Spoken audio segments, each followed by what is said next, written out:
C'est confirmé l'absence du président Paul Biya pendant 45 jours.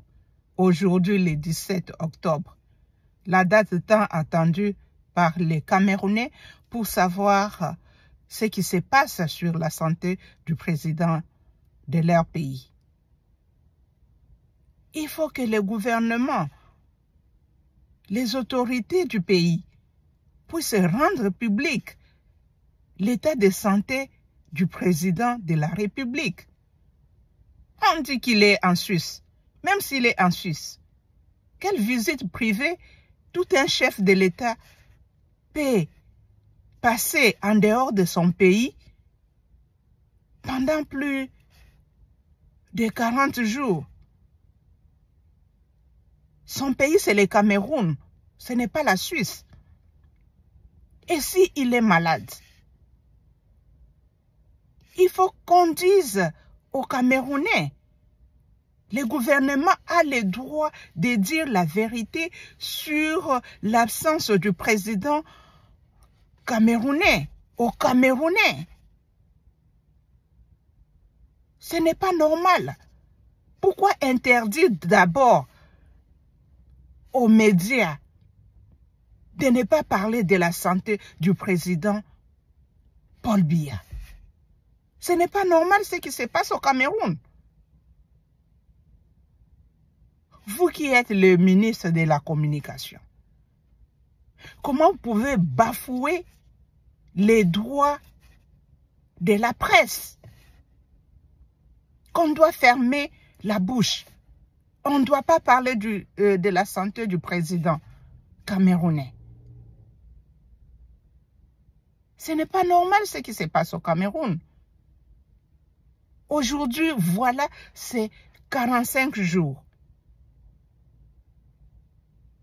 Et les autorités camerounaises sont incapables de rendre public ce qui se passe concernant Paul Biya. Paul Biya ne peut pas aller se cacher en Suisse pour rien. Le monsieur, il est malade.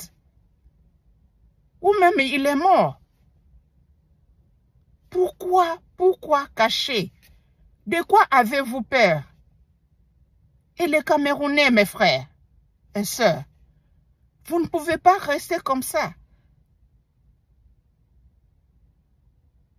Croisez les bras en train d'espérer qu'un ange va venir vous dire la vérité. Réclamez cela. Vous devrez savoir ce qui se passe sur l'état de santé de votre président, sur son absence. Et c'est votre droit. Vous devez réclamer cela de façon pacifique. C'est tout à fait normal. Des manifestations publiques de façon non violente. Vous pouvez faire ça pour réclamer. On doit vous dire la vérité. Même s'il y a la dictature, on connaît qu'il y a la dictature au Cameroun. Jusqu'à ce point, il y a de l'intimidation en disant de ne pas parler de la santé du président Paul Biya. C'est de l'intimidation. Vraiment, ça, c'est la dictature. Et les Camerounais ne pouvaient pas rester comme ça. Qu'est-ce qui se passe avec vous? C'est votre droit. C'est votre droit de connaître ce qui se passe dans votre pays. C'est votre pays. Ce n'est pas seulement le pays de Paul Biya et ses proches. C'est votre pays. Ce pays peut être mieux même sans Paul Biya. Réveillez-vous. C'est votre droit. C'est vraiment votre droit. Et c'est à vous de trouver la solution pour ce que vous devrez faire.